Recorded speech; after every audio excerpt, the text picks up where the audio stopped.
ഓസ്ട്രേലിയയിൽ നിന്ന് സുപ്രധാനമായൊരു വാർത്ത പുറത്തു വന്നിട്ടുണ്ട്. മെൽബോൺ ക്രിക്കറ്റ് ഗ്രൗണ്ടിൽ നിന്നാണ് ഈ സംഭവ വികാസം പുറത്തു വന്നിരിക്കുന്നത്. ഇന്ത്യ ഓസ്ട്രേലിയ ഡേ ടെസ്റ്റ് അവിടെ നടക്കുകയായിരുന്നു. ഈ ഡേ ടെസ്റ്റ് അവിടെ നടക്കുമ്പോൾ അകത്തു മാത്രമല്ല ഈ കളിയുടെ ശൗര്യമുള്ളത്, എന്നാൽ പുറത്തും വലിയ രീതിയിലുള്ള പ്രക്ഷോഭം നടക്കുകയാണ്. ഇന്ത്യയെ, നമ്മുടെ രാജ്യത്തെ താറടിച്ചു കാണിക്കാനായി ഖലിസ്ഥാനി ഭീകരവാദികൾ പുറത്ത് വലിയ രീതിയിൽ മുദ്രാവാക്യം വിളിക്കുന്നു. ഇന്ത്യയെ വിഘടിപ്പിക്കും എന്ന രീതിയിലുള്ള മുദ്രാവാക്യങ്ങളാണ് ഇവർ വിളിച്ചിരുന്നത് എന്നുള്ളത് വേറൊരു കാര്യം. പക്ഷേ കാനഡ പോലെയല്ല ഓസ്ട്രേലിയ എന്നിവർ ഓർത്തില്ല.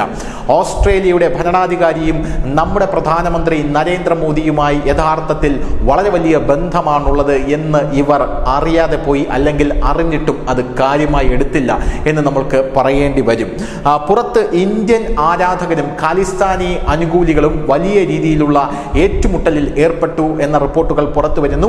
ഈ വാർത്തയിലേക്ക് കൂടുതൽ വിശദമായി വന്നു കഴിഞ്ഞാൽ, ഖാലിസ്ഥാനി ഭീകരർ പുറത്തുനിന്ന് വലിയ രീതിയിൽ മുദ്രാവാക്യം വിളിക്കുക മാത്രമല്ല ചെയ്തത്, അവർ ഇന്ത്യൻ പതാകയെ അധിക്ഷേപിക്കുന്ന ഒരു സമീപനം എടുത്തു.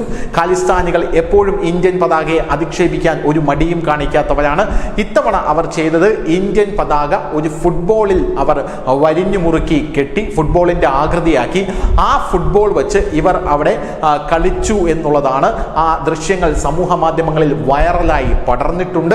എന്തായിരുന്നാലും ഇവർക്കെതിരെ വലിയ നീക്കം തന്നെയാണ് നടന്നത്. വേറൊരു പ്രധാനപ്പെട്ട കാര്യം, ഇങ്ങനൊരു സംഭവം അവിടെ ഉണ്ടായപ്പോൾ ഇന്ത്യയുടെ ആരാധകർ, ക്രിക്കറ്റ് കളി കാണാൻ വന്ന ഇന്ത്യയുടെ ആരാധകർ പുറത്തിറങ്ങി ഇവർക്ക് നേരെ ഇരച്ചു വരുന്ന കാഴ്ച കാണാൻ സാധിക്കും. അവർ ഇവരെ കൈകാര്യം ചെയ്തു എന്ന രീതിയിലുള്ള റിപ്പോർട്ടുകളും പുറത്തു വരുന്നുണ്ട്.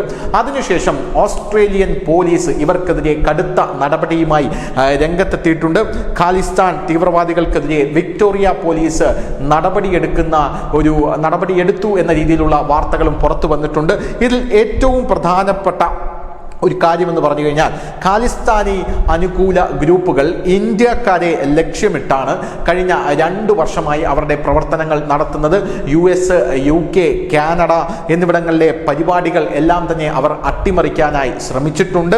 പോരാത്തതിന് ഈ പ്രോ ഖാലിസ്ഥാൻ റാലി നയിച്ചതിന് പന്നുവിൻ്റെ സന്തത സഹചാരിയായിട്ടുള്ള ഏറ്റവും അടുത്ത വലം കൈ എന്നറിയപ്പെടുന്ന ഗുർമീന്ദർ സിംഗ് അറസ്റ്റിലായിരിക്കുന്നു എന്ന റിപ്പോർട്ടുകൾ പുറത്തു വന്നിട്ടുണ്ട്. ഇന്ത്യയുമായി ഓസ്ട്രേലിയ ബന്ധപ്പെട്ടിട്ടുണ്ട്. നമ്മുടെ സുരക്ഷാ ഉപദേഷ്ടാവ് അജിത് ഡോവലുമായി ബന്ധപ്പെട്ടിട്ടുണ്ട് എന്നാണ് അറിയാൻ സാധിക്കുന്നത്. ഇവർക്കെതിരെ ശക്തമായ നടപടി ഉണ്ടാകും. ഓസ്ട്രേലിയൻ മണ്ണിൽ ഇന്ത്യ വിരുദ്ധത വച്ചു പൊറുപ്പിക്കില്ല എന്നാണ് ഇപ്പോൾ ഓസ്ട്രേലിയ ഇന്ത്യയെ അറിയിച്ചിരിക്കുന്നത് എന്നും നമുക്ക് മനസ്സിലാക്കാനായി സാധിക്കുന്നുണ്ട്. ഇതേക്കുറിച്ച് അവിടെയുള്ള സിഖുകാർ തന്നെ പറയുന്നത്, ഞങ്ങൾ എല്ലാവരും ഇന്ത്യക്കാരാണ്, ഞങ്ങൾ ഖലിസ്ഥാനികളല്ല, ഇന്ത്യക്കാരനായതിൽ അഭിമാനിക്കുന്നവരാണ്. ഇവർക്ക് ഒരു ലൈം ലൈറ്റും കൊടുക്കരുത്. അതായത് ഈ ഖലിസ്ഥാൻ ഭീകരവാദികൾക്ക് മുദ്രാവാക്യം ഉയർത്താൻ പോലും ഒരു ലൈം ലൈറ്റ് കൊടുക്കരുത്. അവർ എന്ത് ചെയ്താലും ഇവിടെ അത് വിലപ്പോകാനായി പോകുന്നില്ല. വെറും 5-10 പേർ മാത്രമാണ് ഇവിടെ ജനിച്ച് വളർന്ന ഖാലിസ്ഥാനികൾ എന്ന് പറയുന്നത്. ഇവരുടെ അസംബന്ധമായ അജണ്ട പഞ്ചാബിൽ പോലും, അതായത് നമ്മുടെ രാജ്യത്തെ സംസ്ഥാനമായ പഞ്ചാബിൽ പോലും നടപ്പാകാനായി പോകുന്നില്ല, അല്ലെങ്കിൽ നിഷ്പ്രഭമായി പോകുന്നു എന്നാണ് അവിടുത്തെ സിഖ് സമൂഹം പ്രതികരിച്ചിരിക്കുന്നത്. കഴിഞ്ഞ മാസം കാനഡയിലെ ബ്രാംപ്ടണിലെ ഒരു ക്ഷേത്രത്തിൽ ഒരു സംഘം ഖാലിസ്ഥാനികൾ കയറി അവിടെയുള്ള ആരാധകരെ, ക്ഷേത്രത്തിൽ ആരാധിക്കാനായി എത്തിയ വിശ്വാസികളെ ആക്രമിക്കുന്ന കാഴ്ചയും നമ്മൾ കണ്ടതാണ്. എന്ത് തന്നെയായിരുന്നാലും ഇപ്പോൾ ഖാലിസ്ഥാനി ഭീകരന്മാരടക്കമുള്ളവരെ ഓസ്ട്രേലിയൻ പോലീസ് അറസ്റ്റ് ചെയ്തിട്ടുണ്ട്.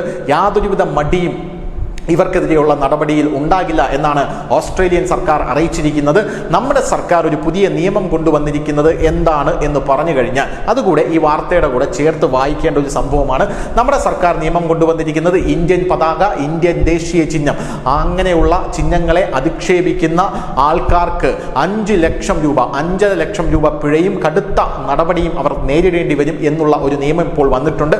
ഭാരതീയ ന്യായ സംഹിതയിലുള്ള വേറൊരു നിയമം എന്ന് പറഞ്ഞു കഴിഞ്ഞാൽ, നമ്മുടെ രാജ്യത്തെ പൗരൻ ഇവിടെ നിന്നും തെറ്റ് ചെയ്തിട്ട് വിദേശത്തേക്ക് പോയാലോ അല്ലെങ്കിൽ വിദേശത്തിരുന്നു കൊണ്ട് നമ്മുടെ രാജ്യത്തെ അപമാനിക്കുന്ന നിലപാട് എന്തെങ്കിലും ചെയ്താലോ, വിദേശത്തിരുന്നു കൊണ്ട് ഒരു ക്രൈം ചെയ്താൽ പോലും അയാളെ ഇങ്ങോട്ട് എത്തിക്കാനുള്ള നിയമവും ഇപ്പോൾ ഭാരതീയ ന്യായ സംഹിതയിൽ വന്നിട്ടുണ്ട്. നേരത്തെ നമ്മൾ ഫോളോ ചെയ്തിരുന്ന ഇന്ത്യൻ പീനൽ കോഡ് അതിൻ്റെ മറ്റൊരു ഫോം ശക്തമായ രീതിയിൽ ഈ നിയമങ്ങളെല്ലാം ശക്തിപ്പെടുത്തിയിട്ടുണ്ട്. അതെല്ലാം ഖാലിസ്ഥാനികൾക്ക് വേണ്ടിയുള്ളതാണ് എന്ന് നമുക്ക് നിസ്സംശയം പറയാനായി സാധിക്കും. അതുകൊണ്ട് കാനഡയിൽ ഇരുന്നു കൊണ്ട് ഇന്ത്യ വിരുദ്ധത പറയുന്ന ഖാലിസ്ഥാനികളായിരുന്നാലും കേരളത്തിലെ ഓൺലൈൻ മാധ്യമ സിംഹിണിയായിരുന്നാലും വലിയ രീതിയിലുള്ള നടപടി നേരിടേണ്ടി വരും എന്ന് ഓർക്കുന്നത് നല്ലത്. News desk, news India Malayalam.